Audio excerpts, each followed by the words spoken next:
Thank you very much.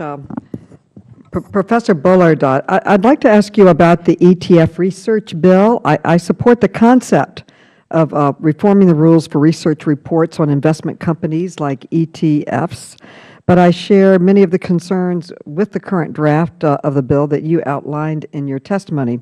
So my question is, wouldn't we be better off simply directing the SEC to amend the Rule 139 safe harbor for research reports to include registered investment companies subject to the appropriate conditions?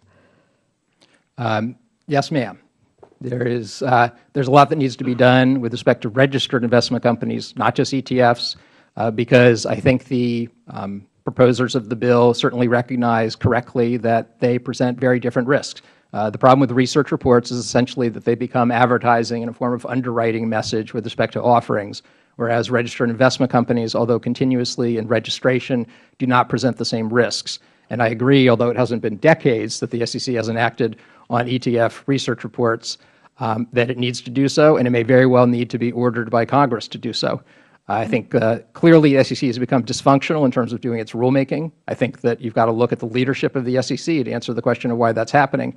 But that in principle does not mean that the Congress should step in and do detailed rulemaking, such as, for example, Mr. Quadman said that the Main Street Growth Act applies broad policy directives. I'd like to know from him whether prohibiting penny pricing, requiring nickel pricing, prohibiting sending information to a securities information processor, how those are broad policy objectives. Thank you. Also, Professor Bullard, on the Accelerating Access to Capital Act, you noted in your testimony that the SEC requires companies to be exchange traded before they can use shelf registration to sell securities, because the exchanges have their own investor protection requirements that companies have to meet. Can you describe some of these standards that the exchange traded requirement brings with it, and why are they so important? The exchanges typically impose various governance requirements, certain rights for shareholders. They have what are called as listing requirements that applies to the size of the company. And as a practical matter, we know empirically that they offer the kind of trading and liquidity that's been an issue at this table that is indicative of a market price. But if you look at the empirical research on non-exchange traded OTC stocks, you see exactly the opposite. You see study after study demonstrating that these stocks are highly illiquid, they are extremely volatile, they have lottery-like returns in the sense of having huge variance in their returns.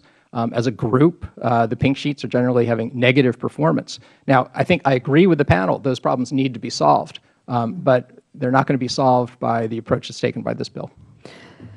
So if we get rid of the exchange-traded requirement, do you think that the risks to investor protection would outweigh the benefits to the companies? Absolutely. What it would allow is non-exchange-traded companies, limited at least currently only by the 33 1/3% cap on their previous offerings, to make offerings with immediate access to an on-ramp in an environment where virtually all of their prices, when there is trading, is fluctuating wildly. And it's not clear to me why you would want to allow somebody to get even faster access to take advantage of market conditions, when by definition the market conditions that are favorable to that kind of company are when it is trading at its peak, and studies show that that peak has very little to do with intrinsic value. Thank you. And Mr. Krzyzewski, I'd like to ask you about the M&A broker bill. I noticed in your testimony that SIFMA has significant concerns with the bill, and I'd like to understand them a little better. It's my understanding is that after the Financial Services Committee passed a similar bill last Congress, the SEC took action on this by issuing a no-action letter that provided relief to small M&A brokers. But the SEC's no-action letter included 10 additional conditions to protect buyers and sellers that this bill does not include. So I have two questions for you. Is this bill even necessary anymore now that the SEC has already granted relief? Well, no. I mean, The SEC, well, what this bill does effectively, in my opinion, is deregulate M&A across the board. At the thresholds of $25 million of EBITDA can be billion-dollar companies. At one point, Facebook had no EBITDA and had a market cap privately of well excess of $1 billion. And there are investor and buyer and seller protections, which being registered is important. The idea that the friction should be reduced for selling the local hardware company is notable and is understandable, but the bill far goes beyond that by almost deregulating all large private M&A. Wow. And also, my time is up, but I'd like a clarification. This bill doesn't include several important protections that the SEC so-called no action letter does include. Would passing the bill have the effect of removing protections that the SEC has deemed to be necessary?